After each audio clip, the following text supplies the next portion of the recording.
How to easily use weather channel application for the weather forecast in your area, in your location, or on your city. Now you can simply use the weather channel official web application on the iPhone.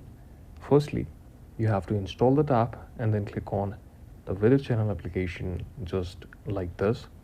And whenever it will be open, you're gonna see the option. It will be open. Click on let's go, then choose the location called the locations.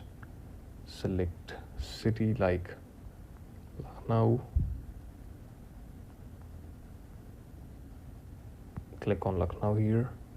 Click next. Click I understand.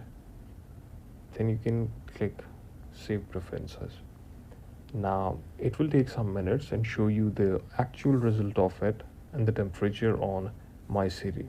As you can see, the temperature is 31 degree right now, haze, and you can show all the details from it. This is how you can exactly do it. Thank you so much for watching it.